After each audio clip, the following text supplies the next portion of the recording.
नमस्कार, मैं रंजीत रंजन आप सभी का कॉम्पिटिटिव वे पर स्वागत करता हूं।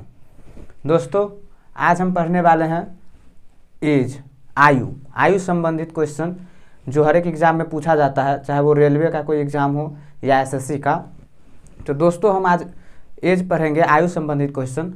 उसमें हम जो है सो कि देखेंगे कि किस किस टाइप पे क्वेश्चंस आए हुए हैं एग्ज़ाम्स में और किस किस टाइप पर क्वेश्चंस एग्ज़ाम में सबसे ज़्यादा आए हैं, वो हम आपको बता देंगे। उसके बाद में किस किस टाइप पे क्वेश्चंस भविष्य में आने वाले एग्ज़ाम में आ सकते हैं।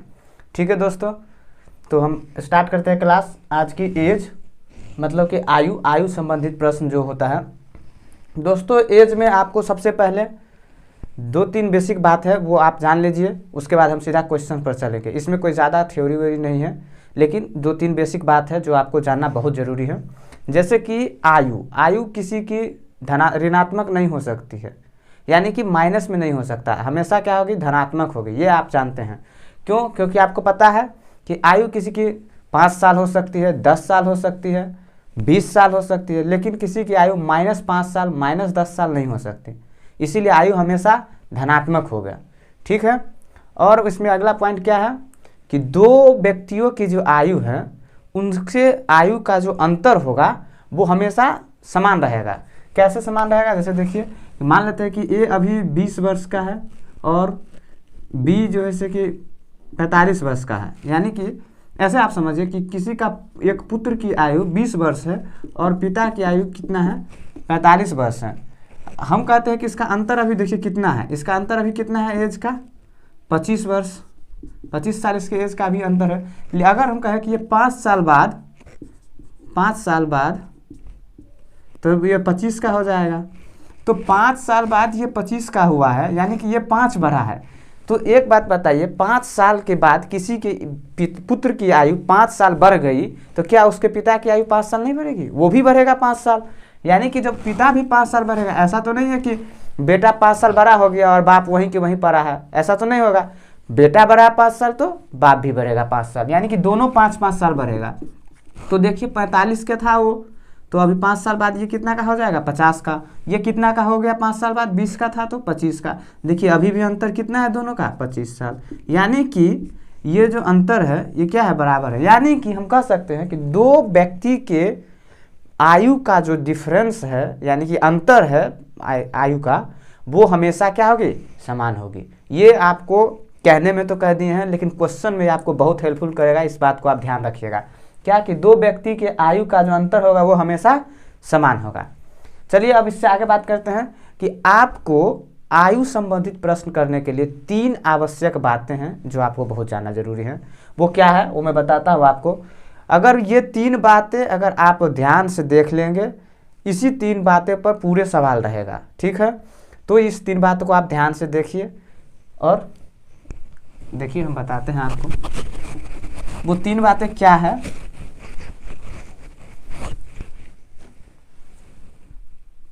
पहला, पास्ट,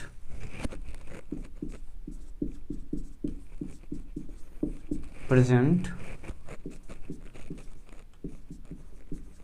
फ्यूचर।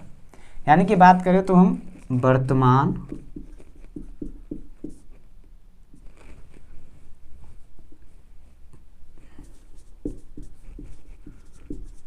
के पहले और के बाद, ये 3 बातें, वर्तमान, के पहले और के बाद।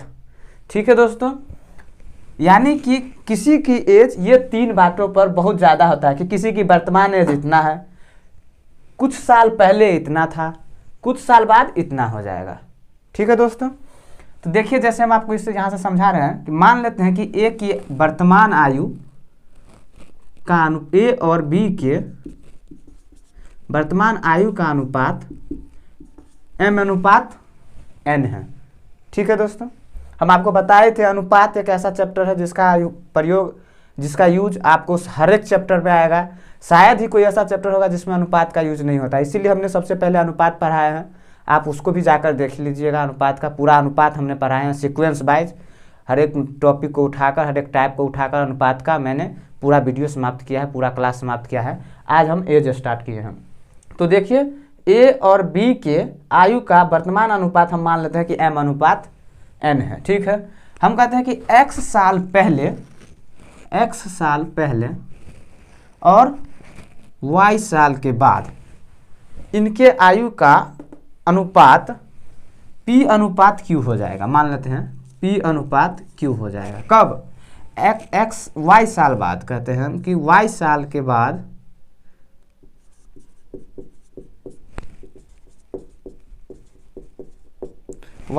बाद इनके आयु का अनुपात a और b के p अनुपात q हो जाएगा। तो देखिए p अनुपात q हो जाएगा तो कैसे होगा, इसका x साल पहले जो अनुपात था, x साल पहले, उसके बाद वर्तमान में हम आएंगे तो वर्तमान में क्या है, m है और इसका क्या है, अनुपात n है। हम आपको बताए थे कि अनुपात हमें बट्टा का भी ज्ञान देता है, तो m अनुपात n को ऐसे लिख सकते हैं। अब बताइए किसी का पहले इतना था तो अब कितना होगा। अरे हम आपको कहते हैं कि आपका एज अभी 20 साल है, तो 5 साल पहले 15 साल था तो अभी 20 साल होगा। तो क्या 5 साल कैसे आप जोड़े हैं उसमें 5 साल, तभी तो अभी का एज निकालें। यानी कि पहले जितना था आपका एज और अभी जो आप अपना एज निकाल रहे हैं, तो पहले से अभी तक में आप क्या कर रहे हैं, जोड़ रहे हैं। जितना साल आपका पहले था, यानी मान लेते हैं 5 साल पहले आपका 15 था, तो अभी आपका कितना होगा, 20 होगा। कैसे कि 5 साल पहले था तो अभी आप वर्तमान में आए हो तो 5 साल जोड़े हो ना। तो यही बात है, x वर्ष पहले उनका कुछ रहा होगा अनुपात, x वर्ष पहले तो अभी उनका कितना हो जाएगा, m अनुपात n है तो m में x जोड़ेंगे, n भी x वर्ष जुड़ेगा, क्योंकि आपको बताया था कि बेटा अगर बढ़ेगा 5 साल तो पुत्र तो बाप भी बढ़ेगा 5 साल, यानी कि दोनों बढ़ेंगे। ऐसा थोड़ी ना कि एक बढ़ जाएगा एक वहीं रह जाएगा, ऐसा तो नहीं होगा। तो x वर्ष पहले है, वर्तमान में आएंगे तो क्या होगा, x जुट जाएगा, ठीक है। m में भी जुटेगा और n में भी जुटेगा, ठीक है दोस्तों। अब देखिए, अब कहता है कि y वर्ष के बाद क्या है, p अनुपात q है, यानी कि y वर्ष। अब वर्तमान में आपका मान लीजिए एज 20 साल है, ठीक है। अब हम कहते हैं कि 5 साल बाद आपका एज कितना होगा, तो क्या कहिएगा, अभी 20 साल है तो 5 साल बाद 25 हो जाएगा। कैसे कहें, फिर आप क्या किए, वर्तमान से जितना आगे की बात किए हैं वो आप वर्तमान में जोड़कर बता रहे हैं। यही तो कर रहे हैं कि हम कह रहे हैं आपका एज अभी 20 साल है तो 5 साल बाद आपका एज कितना होगा। तो आप कैसे कहते हैं 25 साल, कि 20 साल और 5 साल बाद कह रहा है, यानी कि 5 साल उसमें जोड़ देते हैं तब कहते हैं कि 25 साल हुआ। यही बात है यहाँ पर भी, कहता है कि y साल के बाद इनका अनुपात p अनुपात q हो जाएगा। यानी वर्तमान में अभी इतना है तो y साल के बाद कितना हो जाएगा, y दोनों बढ़ेगा कि नहीं, दोनों बढ़ जाएगा। अब कहता है कि इन दोनों का अनुपात कितना है, p अनुपात q है। यानी कि इसे हम आपको अनुपात में बताए थे कि p अनुपात q को हम ऐसे भी लिख सकते हैं बट्टा में। यानी कि y वर्ष के बाद अगर कहेगा तो इनका अनुपात क्या होगा ऐसा। यानी कि इस चीज़ को आप, हम आशा करते हैं कि ये चीज़ आपको समझ में आ गया होगा। एक बार और देख लीजिए, वर्तमान में जो अनुपात था, जितना पहले किया है वहाँ से पहले वर्तमान में आएंगे, फिर वर्तमान से हम यहाँ गए हैं, ठीक है। अगर यहाँ से हम फिर वर्तमान में आए हैं, ठीक है, यहाँ से आए हैं तो x जोड़ दिए हैं, और फिर अगर यहाँ आए हैं तो y भी जुटेगा, क्योंकि जितना आगे जाएगा जुटेगा। लेकिन अगर हम यहाँ से कहते हैं कि y साल बाद आपका एज इतना है, यानी कि y साल बाद आपका एज 25 साल है, तो अभी वर्तमान में आपका एज कितना होगा, तो आप 25 माइनस y करके कहते हैं। यानी ऐसे समझिए कि y साल बाद आपका, यानी कि 5 साल बाद आपका एज 25 का है, तो वर्तमान में कितना है, तो कहिएगा कि 5 साल बाद है 25 का, तो अभी 20 का होगा। कैसे कहे, 5 घटा लिए। यानी कि अगर हम के बाद से वर्तमान में आएंगे, के बाद से वर्तमान में आएंगे तो माइनस करना पड़ेगा। इसका मतलब ये हुआ कि के बाद से अगर हम वर्तमान में आते हैं तो क्या करना पड़ेगा, माइनस करना पड़ेगा। वही अगर वर्तमान से पीछे जाते हैं, जैसे कहेंगे हम आपको एज अभी 20 साल है, 5 साल पहले कितना था, तो आप कैसे कहिएगा, 5 साल घटा लीजिएगा, तभी तो कहिएगा कि 15 था 5 साल पहले। कैसे कहे, 20 साल अभी है, 5 साल पहले पूछ रहा हूँ तो 5 आप क्या किए, उसमें से घटा लिए। यही बात है कि वर्तमान में इतना है तो x वर्ष पहले कितना रहा होगा, तो यहाँ से हम अगर जाएंगे यहाँ तो क्या होगा, x माइनस हो जाएगा कि नहीं हो जाएगा दोस्त। अभी बताएं उदाहरण से, ठीक है। ये 3 बात आपको के पहले, वर्तमान, के बाद, ये तीनों बातें समझ में आ गया होगा। ये बहुत इंपॉर्टेंट है, इसी पर पूरा आपका आयु संबंधित जो चैप्टर है उसका प्रश्न आधारित है। आप इसको ध्यान से समझ लिए होइएगा, नहीं समझे होइएगा तो दोबारा इसको वीडियो को रोक के देखिएगा, फिर आपको समझ में आ जाएगा। ठीक है दोस्तों, एक बात और यहाँ मानिएगा, वर्तमान को हम आधार भी कहते हैं। क्यों? क्योंकि हम सारा काम इसी पर करते हैं। आधार मतलब के पहले है फिर भी हम कहते हैं कि वर्तमान से लेते हैं, के बाद फिर भी वर्तमान में आते हैं। यहाँ देखते हैं, एक बार अगर के पहले से आए हैं तो वर्तमान में आए हैं तो जोड़ना पड़ा है, अगर वर्तमान से गए हैं तो घटाना पड़ा है। यहाँ भी वही हुआ है। ठीक है दोस्तों, इसीलिए इसको आधार भी हम कहते हैं, यानी कि हम सारा एज आधार पर ही निकालते हैं, वर्तमान पर ही निकालते हैं। जैसे अभी अगर मान के चलिए हमारा एज 22 साल है, तो आप कहिएगा कि 5 साल पहले कितना था, तो 5 साल पहले 17 होगा। फिर कहिएगा 5 साल बाद कितना हो जाएगा, तो आप कहिएगा 27 हो जाएगा। तो हमने वर्तमान से ही तो गणना कर रहे हैं कि वर्तमान में उसका इतना है, तभी तो पहले इतना था और बाद में इतना हो जाएगा। तो इसीलिए वर्तमान को हम आधार भी कहते हैं। ठीक है दोस्तों, आशा करते हैं कि आपको ये समझ में आ गया होगा। अब हम इसमें आयु एज में क्वेश्चंस लेते हैं, एक एक करके क्वेश्चंस उठाते हैं, क्योंकि ये यहाँ तो आपको समझ में आ जाएगा, लेकिन क्वेश्चन जब कहता है, भाषा जब आती है क्वेश्चंस की, तो थोड़ा सा लैंग्वेज प्रॉब्लम हो जाता है। तो इसीलिए हम क्वेश्चंस लाते हैं अब, और क्वेश्चन पर आते हैं और देखते हैं कि किस किस टाइप के क्वेश्चंस इस पर बनते हैं। ठीक है दोस्तों, और फिर क्वेश्चंस में हम समझेंगे कि उसका कैसे सोल्यूशन किया जाए। आइए दोस्तों, आज के क्लास का पहला क्वेश्चन लेते हैं। क्या कहता है कि सुधा और विभा के वर्तमान आयु का अनुपात 3:5 है। 4 वर्ष के बाद सुधा और विभा के आयु का अनुपात 5:7 हो जाएगा, तो सुधा और विभा की वर्तमान आयु कितनी है। ठीक है दोस्तों, देखिए एक बात और, एज में आयु संबंधित प्रश्न में आज हम जो मेथड बताएंगे, एक ही मेथड होगा, रेशियो का मेथड है वो, और इस मेथड से आपको पूरा क्वेश्चंस बन जाएंगे, सारे क्वेश्चंस। हाँ, 1-2 टाइप का क्वेश्चंस होगा जो जिसमें थोड़ा सा और अलग हटके होगा, बाकी समझिए आपको इसमें पूरा क्वेश्चंस एक ही मेथड पर हो जाएगा। इस मेथड को थोड़ा ध्यान से समझिएगा, अभी हम बता रहे हैं आपको। तो क्वेश्चन क्या कह रहा था कि सुधा और विभा की वर्तमान आयु का अनुपात 3:5 है। तो देखिए वर्तमान आयु का अनुपात सुधा और विभा का दिया हुआ है कितना, 3:5।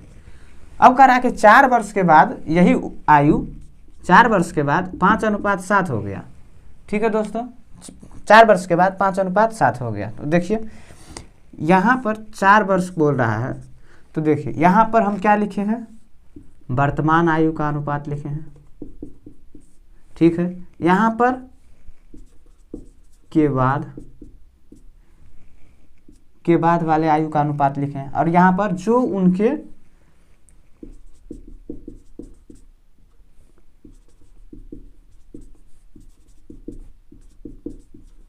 उनके आयु का गैप है, जितने साल का गैप कहेगा, के बाद इतना, फिर वर्तमान से उतना, तो दोनों का गैप जो होता है ना आयु का, वो तो अभी तो एक ही है, कहा है कि 4 वर्ष बाद, यानी कि उनके दोनों के आयु का गैप कितने का है, 4 का, तो वो हम यहाँ 4 लिए हैं। वर्तमान आयु का अनुपात इतना था, के बाद 4 वर्ष के बाद इतना हो जाएगा, तो गैप कितना हुआ दोनों के बीच में, 4, यानी कि ये हम उन दोनों के गैप का जो है कि यहाँ पर लिखें, जितना होगा, जोड़ के होगा, घटा के होगा, गैप लिखना है। ठीक है दोस्तों, देखिए अब इसको हम कैसे बनाते हैं। आपको हम रेशियो में बताए थे एक तिरछा गुणन विधि, याद है आपको, तिरछा गुणन विधि रेशियो में हम बताए थे, बहुत बढ़िया से वहाँ पर बताए एक वीडियो में इस विधि को, उसको जरूर देखिएगा, लिखिएगा तो आ जाएगा। रेशियो का है by Ranjeet Ranjan, ratio and proportion दीजिएगा, आ जाएगा। उसमें जो है कि हम बताए हैं ये तिरछा गुणन विधि। तो तिरछा गुणन विधि में हम क्या करते थे वहाँ पर भी, तो यहाँ पर भी क्या करते हैं इस विधि में, इसको इससे गुना करते हैं और इसको इससे गुना करते हैं, और दोनों का अंतर लेते हैं। दोनों का क्या लेते हैं, अंतर, जो यहाँ लिखते हैं। तो देखिए आइए करिए, 7 या 21, 5 या 25, 21 और 25 का अंतर कितना होगा, 4। क्या करते हैं, इसको यहाँ पर इससे गुना, इसको यहाँ पर इससे गुना करते हैं, और दोनों का अंतर लेते हैं जो यहाँ लिखते हैं, फिर इसको इससे गुना करते हैं, इसको इससे गुना करते हैं, और इन दोनों का अंतर जो यहाँ लिखते हैं। तो करिए 5 चौका 20, 7 चौक 28, यानी 20 और 28 का अंतर कितना होगा, 8। समझ गए दोस्तों कैसे करते हैं? एक बार और देख लीजिए, इसको इससे गुना करना है, इसको इससे गुना करना है और दोनों का अंतर लेना है, फिर इसको इससे गुना करना है, इसको इससे गुना करना है और दोनों का अंतर लेना है। ठीक है, यहाँ से देखिए 4 का वैल्यू 8 आ गया, यानी कि 1 यूनिट का वैल्यू कितना आ गया 2। अब कह रहा है कि सुधा और विभा दोनों की वर्तमान आयु क्या है। तो सुधा की वर्तमान आयु का एज कितना था 3 अनुपात और विभा का कितना था 5, यानी कि 1 का यहाँ पर 2 है तो 3 का कितना हो जाएगा 6 और 5 का कितना हो जाएगा 10।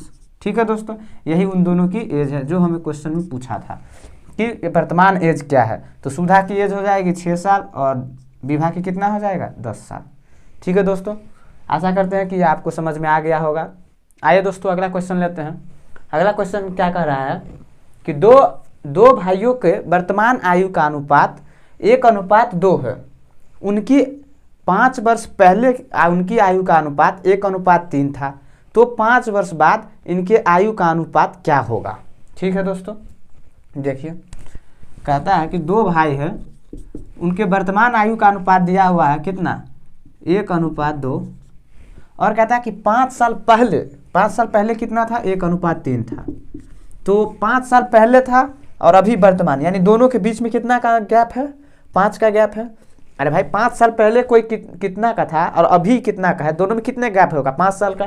तो यहाँ पर हम गैप लिखते थे तो 5। अब देखिए क्या करते हैं, इसका इससे गुना करते हैं, इसका इससे गुना करते हैं, दोनों को यहाँ पर क्या करते हैं अंतर लेते हैं। तो 3 में से 2 जाएगा, कितना अंतर होगा 1। फिर इसको यहाँ पर करते हैं तो 5 5 तिया 15, 15 और 5 का अंतर कितना हो जाएगा 10, यानी 1 का यूनिट का वैल्यू कितना आ गया 10।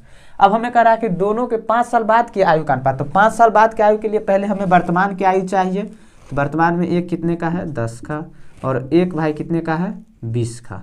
अब कहता है कि 5 साल बाद, तो 5 साल बाद कोई कितना हो जाएगा 5 ये भी बढ़ेगा और 5 ये भी बढ़ेगा, दोनों बढ़ेगा, अभी बताए थे आपको। तो 10 और 5 15 ये का ये हो जाएगा, 25 का ये हो जाएगा, यानी कि 3:5 इनका रेशियो हो जाएगा इन दोनों भाइयों का। ठीक है दोस्तों, एक बात और आप यहाँ पर देखिए, जैसे कि कहा था कि 5 वर्ष बाद, तो हम 5 जोड़े हैं कहाँ वर्तमान में, यानी वर्तमान को आधार माने ना, हम आपको शुरू में बताए थे वर्तमान को आधार भी कहते हैं। यानी कि हम जो जोड़ और घटाव करते हैं वो किस आयु में, वो किसके आधार पर करते हैं वर्तमान के आधार पर करते हैं। यहाँ देखिए 1 यूनिट का 10 निकला था, तो हम कहें कि वर्तमान उसका आयु का अनुपात कितना है, ये वर्तमान आयु का अनुपात था और ये 5 साल पहले का था, तो गैप 5 साल का आया था। तो वर्तमान आयु का अनुपात 1:2 है और 1 का यूनिट 10 था, तो 1 का 10 2 का 20। 5 साल बाद पूछ रहा है तो हम 5 साल जो है कि वर्तमान आयु में जोड़ दिए हैं, क्या उसका क्या रेशियो आ गया 3:5 का रेशियो आ गया। ठीक है दोस्तों, आशा करते हैं समझ में आ गया। आइए दोस्तों अगला क्वेश्चन देखते हैं। क्या कह रहा है कि सरिता ने 7 साल पहले शादी किया था, सरिता ने 7 साल पहले विवाह किया था, उसकी आयु उस समय की आयु का 1 से ही 1/7 गुना है। अब उसकी पुत्री की आयु उसकी आयु का 1/7 है, तो 1 वर्ष पूर्व उसकी पुत्री की आयु कितनी थी। ठीक है दोस्तों, आइए देखते हैं कि ऐसे क्वेश्चन को कैसे बनाते हैं। देखिए क्या करते हैं कि 7 साल पहले उसका विवाह हुआ था, ठीक है, वो अभी उसका एज कितना है विवाह के समय, यानी कि उस समय की आयु की 1 से ही 1/7 यानी कि 8/7 है। ठीक है, यानी हम मान लेते हैं कि विवाह के समय उसकी आयु 7 थी, तो अभी कितनी होगी 8 होगी कि नहीं। अभी कह रहा है कि विवाह के समय का ये अभी उसका 8/7 है, यानी कि विवाह के समय 7 रही होगी तो अभी 8 है। तो दोस्तों विवाह से अभी तक में उसके एज में अंतर कितने का आया होगा, गैप कितने का है 1 का। जबकि यहाँ तो कह रहा है कि 7 साल पहले हुआ है विवाह, लेकिन यहाँ तो देखा पता चल रहा है कि 1 साल पहले हुआ है, यानी कि वास्तव में इस एक ही यूनिट का वैल्यू 7 साल दिया हुआ है क्वेश्चन में। तो उसकी वर्तमान ये शादी के टाइम का है और ये वर्तमान की है, तो वर्तमान में उसका कितना एज हो जाएगा, 8 का वैल्यू कितना हो जाएगा 56, यानी कि वह अभी 56 साल की है। तो उसकी पुत्री की आयु कितनी होगी अभी वर्तमान में, तो कह रहा है कि अभी उसकी पुत्री की आयु उसकी आयु का 1/7 है, यानी कि पुत्री की आयु यहाँ से निकल के आ जाएगा कितना 56 है, उसका 1/7 यानी कि 8 साल। अभी उसकी पुत्री कितनी की है 8 साल की है, जबकि वो पूछा क्या है कि 1 वर्ष पूर्व उसकी पुत्री की आयु कितनी थी। तो 1 वर्ष पूर्व, तो इसकी पुत्री का 1 वर्ष पहले कितना होगा एक घटा दीजिए, यानी कि 7 साल का था, 7 साल की थी।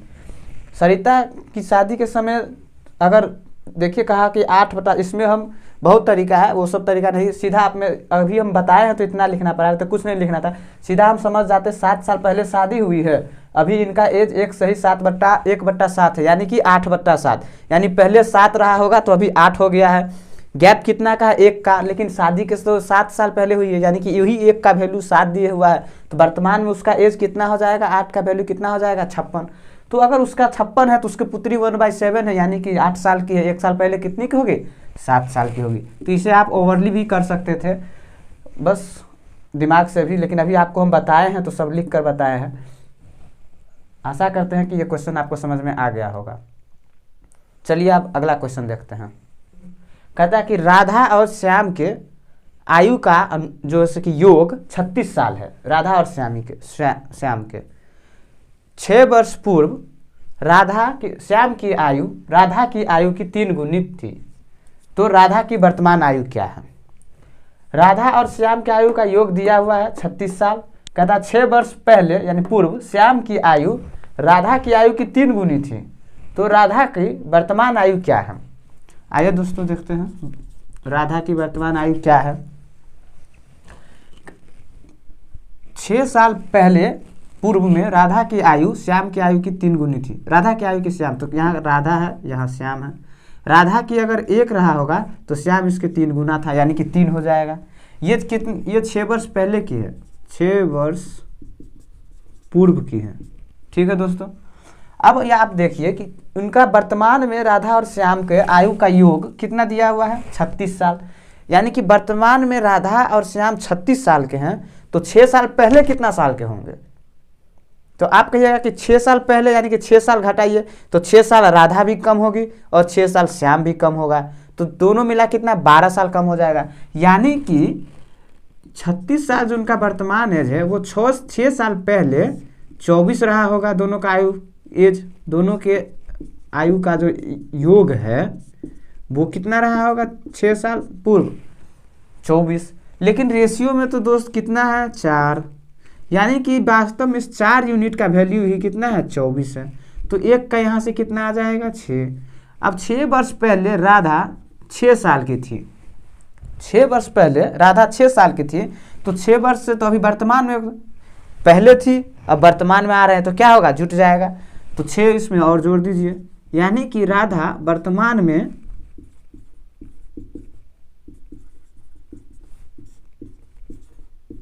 12 साल की होगी, अभी नाबालिग है। और श्याम, अगर इसी में कहता कि श्याम की भी एज कितना होगा वर्तमान में, तो यहाँ से निकाल लेते हैं। 3 का कितना आ जाता है? 18, और 6 साल ये पूर्व का है तो 6 जोड़ देते यानी कि 24। ठीक है दोस्तों, यानी कि पूछा था राधा क्या, तो राधा अभी कितने साल की है? 12 साल की। ठीक है दोस्तों, आशा करते हैं समझ में आ गया होगा। चलिए हम अगला क्वेश्चन लेते हैं। आइए दोस्तों देखते हैं अगला सवाल क्या कहता है कि किसी पिता तथा पुत्र के आयु का योग 45 साल है। 5 वर्ष पहले इनके आयु का गुणनफल पिता के उस समय के आयु की 4 गुनी है, तो पिता की आयु क्या है? ठीक है, कहता है कि पिता और पुत्र के आयु का योग 45 साल है। ठीक है दोस्तों, हम आपको कहे थे कि कोई क्वेश्चन होगा जो आपको रेशियो से उस मेथड से नहीं होगा, लेकिन ये क्वेश्चन एक ऐसा है कि उस मेथड से कीजिएगा, होगा थोड़ा सा, लेकिन उस मेथड से कीजिएगा तो ज़्यादा टाइम लगेगा। उससे पहले ये सिर्फ एक्स वाले मेथड से हो जाए। देखो कैसे, दोनों का योग दिया हुआ है 45, यानी कि अगर पिता 45 का एक्स का होगा तो पुत्र कितना होगा? 45 माइनस एक्स। दोनों का योग 45 है तो एक एक्स की होगी, तो दूसरा कितना का होगा? 45 माइनस एक्स का। अब क्या कह रहा है कि 5 साल पहले पिता कितने का होगा? इतना का। पुत्र कितना का होगा? 45 माइनस एक्स माइनस 5 का। अब क्या कह रहा है कि 5 साल पहले इन दोनों के आयु का गुणनफल पिता के उस समय की आयु, उस समय बोले तो एक्स माइनस 5 यानी पहले की आयु का 4 गुना है। ठीक है दोस्तों, 4 गुना है। तो देखिए यहाँ से क्या निकल के आएगा, इसीलिए हम कहते हैं कि इससे बहुत आसानी से हो जाएगा। एक लाइन आप लिखे, आंसर आपके कदमों में। कैसे देखिए, x-5 से x-5 तो कट ही जाएगा।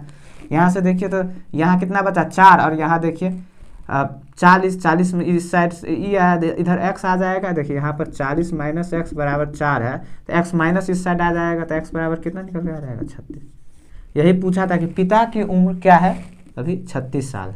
ठीक है दोस्तों, देखिए एक लाइन में हो गया। अगर इसको उस मेथड से बनाते तो कैसे बनाते, वैसे उस मेथड से आसानी से, इसमें सीधा आप मुंह से भी बना सकते थे कि 45 साल योग है पुत्र के, अगर पिता की एक्स होगी तो उसको उतना माइनस 5 साल पहले 5 साल घटा दिया, बस 4 गुना करके निकल गया। ठीक है दोस्तों, चलिए अब हम अगला क्वेश्चन लेते हैं। आइए दोस्तों देखते हैं अगला प्रश्न क्या कहता है कि आकृति कृति से उतना छोटी है जितना वह ऋतिक से बड़ा है। यदि कृति और ऋतिक के आयु का योग 10 साल है तो आकृति की आयु कितनी है। आइए दोस्तों इस क्वेश्चन को हम कैसे बनाते हैं देखते हैं। कहता है कि आकृति कृति से उतना छोटी है, कृति से जितना आकृति छोटी है उतना ही ऋतिक से बड़ा है। ठीक है, उसके बाद क्या कहता है, दोनों के आयु का योग, कृति और ऋतिक के आयु का योग 10 साल है। तो यहाँ से क्या निकल के आ जाएगा, कृति इधर से ऋतिक इधर आएगा तो क्या हो जाएगा प्लस, और ये आकृति इधर आ जाएगा तो भी प्लस। यानी कि यहाँ से हम क्या देख रहे हैं कि कृति और ऋतिक के आयु का योग 10 साल है। यानी कि कृति और ऋतिक कितना है का है 10 साल का है। इधर क्या होगा 2a, यानी कि यहाँ से देखिए तो आकृति कितना आ जाएगा 5 साल। यही पूछा क्वेश्चन में कि आकृति की उम्र कितनी है 5 साल।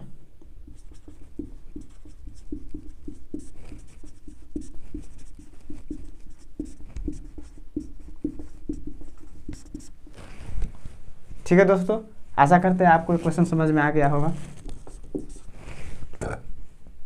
दोस्तों ये वीडियो आपको कैसा लगा आप हमें कमेंट बॉक्स में बताएं। अगर इस वीडियो से रिलेटेड आपको कोई डाउट्स है या किसी क्वेश्चंस में समझने में कोई किसी प्रकार की डाउट हो तो आप हमें कमेंट बॉक्स में बताएं, और हम आपको कमेंट बॉक्स में आपका सलूशन देंगे। दोस्तों इस वीडियो को लाइक कीजिए और अपने दोस्तों में शेयर कीजिए ताकि इस वीडियो को ज़्यादा से ज़्यादा स्टूडेंट का इसका फ़ायदा हो। ठीक है दोस्तों, थैंक यू।